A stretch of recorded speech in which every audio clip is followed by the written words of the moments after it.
ಆತ್ಮೀಯ ಬಂಧುಗಳೇ, ಶ್ರೀರಾಮಚರಿತ ಮಾನಸ ಅಯೋಧ್ಯಾಕಾಂಡ, ಇದರಿಂದ ಚೌಪಾಯಿಗಳು ಮತ್ತೆ ದೋಹೆಯನ್ನ ತಿಳ್ಕೊಳ್ಳೋಣ.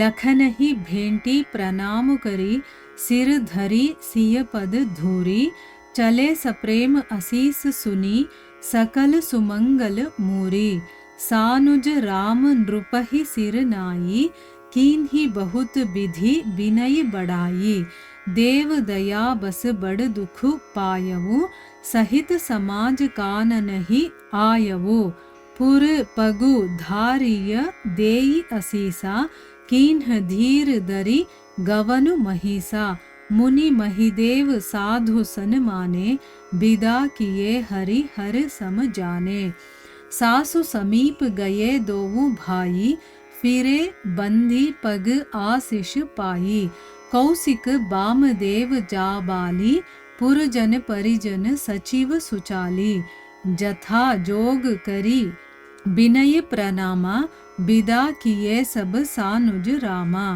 नारी पुरुष लघु मध्य बडेरे सब सन्मानी कृपा निधि ಫೇರೆ. ಇವು ಚೌಪಾಯಿಗಳು ಮತ್ತೆ ದೋಹೆ. ಈಗ ಇದರ ಅರ್ಥವನ್ನು ತಿಳ್ಕೊಳ್ಳೋದಕ್ಕೆ ಪ್ರಯತ್ನ ಮಾಡೋಣ. ಇಲ್ಲಿ ತುಳಸಿದಾಸರು ಹೇಳ್ತಾರೆ, ಭರತ ಶತ್ರುಘ್ನರಿಬ್ಬರೂ ಕೂಡ ಮುನಿಗಳಿಗೆ, ತಪೋಧನರಿಗೆ ಮತ್ತೆ ವನ ದೇವತೆಗಳಿರ್ತಾರಲ್ಲ ಅವ್ರಿಗೂ ಕೂಡ ಪ್ರಾರ್ಥನೆಯನ್ನು ಮಾಡಿಕೊಂಡು ಗೌರವವನ್ನು ಸೂಚಿಸ್ತಾ ಈಗ ಹೊರಡ್ತಾರೆ. ನಂತರ ಏನು ಮಾಡ್ತಾರೆ, ಭರತ ಶತ್ರುಘ್ನರು ಲಕ್ಷ್ಮಣನನ್ನ ಆಲಿಂಗನೆ ಮಾಡಿಕೊಂಡು ಪ್ರಣಾಮವನ್ನು ಮಾಡ್ತಾರೆ. ಸೀತಾದೇವಿಯ ಪಾದಧೂಳಿಯನ್ನು ಅವರು ತಲೆಗೆ ಹಚ್ಕೊಳ್ತಾರೆ. ಆಮೇಲೆ ಅವಳ ಶುಭಾಶೀರ್ವಾದವನ್ನು ಪಡೆದು ಪ್ರಯಾಣಕ್ಕೆ ಈಗ ಹೊರಡ್ತಾರೆ.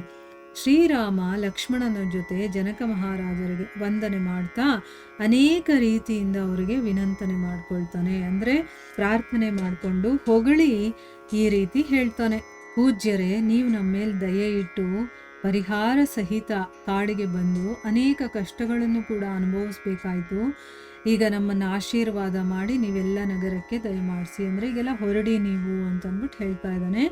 ಜನಕ ಮಹಾರಾಜ ಧೈರ್ಯವನ್ನು ತಂದ್ಕೊಂಡು, ಅಂದರೆ ಹೊರಡೋದಕ್ಕೆ ಇಷ್ಟ ಇಲ್ಲ ಆದರೂ ಕೂಡ ಈಗ ಧೈರ್ಯವನ್ನು ತಂದ್ಕೊಂಡು ಸಪರಿವಾರ ಸಹಿತ ಅವರು ಹೊರಡ್ತಾರೆ. ಆಮೇಲೆ ಶ್ರೀರಾಮಚಂದ್ರ ಮುನಿಗಳನ್ನ, ಬ್ರಾಹ್ಮಣರನ್ನ, ಸಾಧು ಸಂತರನ್ನ ಮತ್ತೆ ಹರಿಹರರಿಗೆ ಸಮಾನರು ಅಂತ ತಿಳ್ಕೊಂಡು, ಅಂದರೆ ಅವರೆಲ್ಲರೂ ಕೂಡ ಹರಿಹರರಿಗೆ ಸಮಾನರು ಅಂತ ತಿಳ್ಕೊಂಡು ಅವರನ್ನೆಲ್ಲ ಬೀಳ್ಕೊಡ್ತಾನೆ.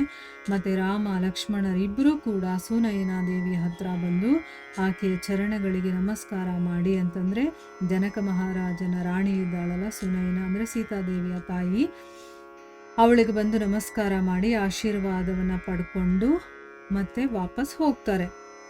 ಆಮೇಲೆ ವಿಶ್ವಾಮಿತ್ರ, ವಾಮದೇವ, ಜಾಬಾಲಿ ಎಲ್ಲ ಮುನಿಗಳನ್ನು ಕೂಡ, ಪರಿಜನರನ್ನ, ಪುರಜನರನ್ನ, ಮಂತ್ರಿಗಳನ್ನ ಯಥಾಯೋಗ್ಯವಾಗಿ, ಅಂದರೆ ಅವರವರಿಗೆ ಯಾವ ರೀತಿಯ ಗೌರವವನ್ನು ಸಲ್ಲಿಸಬೇಕು, ಯಾವ ರೀತಿ ಮರ್ಯಾದೆಯನ್ನು ಕೊಡಬೇಕು ಅಂತ ತಿಳ್ಕೊಂಡು ಅವರವರಿಗೆ ಯಥಾಯೋಗ್ಯವಾಗಿ ಲಕ್ಷ್ಮಣನ ಜೊತೆ ಶ್ರೀರಾಮ ವಿನಯ ವಚನ, ಅಂತಂದರೆ ಅವ್ರ ಹತ್ರ ಎಲ್ಲ ಕೆಲವೊಂದು ಮಾತುಗಳನ್ನು ಆಡ್ತಾನೆ ವಿನಯದಿಂದ, ಮತ್ತು ಪ್ರಣಾಮಗಳನ್ನು ಮಾಡಿ ಅವರಿಗೆ ಗೌರವವನ್ನು ಕೊಟ್ಟು ಬೀಳ್ಕೊಡ್ತಾನೆ. ಅಂತಂದರೆ ಎಲ್ಲರೂ ಕೂಡ ಈಗ ಹೊರಡ್ತಾ ಇದ್ದಾರೆ. ಜನಕ ಮಹಾರಾಜನನ್ನ ಮತ್ತು ರಾಣಿಯಾದಂತಹ ಸುನಯನ ಅವರಿಬ್ಬರಿಗೂ ಕೂಡ ನಮಸ್ಕಾರ ಮಾಡಿ ಅವ್ರಿಗೆ ಹೇಗೆ ಮಾತಾಡಿಸ್ಬೇಕು ಹಾಗೆ ಮಾತಾಡಿಸಿ, ಮತ್ತು ಬಂದಂಥ ಮುನಿಗಳಾಗಿರ್ಬೋದು, ಋಷಿಗಳು, ಗುರುಗಳು ಎಲ್ಲರಿಗೂ ಕೂಡ ಅವರವರ ಯೋಗ್ಯತೆಗೆ ಅನುಸಾರವಾಗಿ ಮಾತಾಡಿಸಿ ಅವರಿಗೆಲ್ಲರಿಗೂ ಕೂಡ ಗೌರವಿಸಿ ಬೀಳ್ಕೊಡ್ತಾನೆ. ಕೃಪಾನಿಧಾನನಾದಂತಹ ಶ್ರೀರಾಮಚಂದ್ರ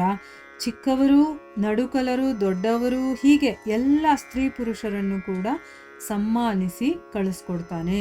ದೊಡ್ಡವರು, ಚಿಕ್ಕವರು, ಮಧ್ಯದವರು ಇರ್ತಾರಲ್ವ, ದೊಡ್ಡವರು ಅಲ್ಲ ಚಿಕ್ಕದವರು ಅಲ್ಲ, ಸಮಾನ ವಯಸ್ಕರು ಅವರು ಇರ್ತಾರಲ್ಲ ಅಂಥವ್ರು ಎಲ್ಲರಿಗೂ ಕೂಡ ಅವನು ಮರ್ಯಾದೆಯನ್ನು ಕೊಡ್ತಾನೆ, ಗೌರವವನ್ನು ಕೊಟ್ಟು ಎಲ್ಲರನ್ನು ಕೂಡ ಕಳಿಸ್ಕೊಡ್ತಾನೆ. ಇಲ್ಲಿಗೆ ನಾವು ನಿಲ್ಲಿಸೋಣ. ಹರೇ ಕೃಷ್ಣ.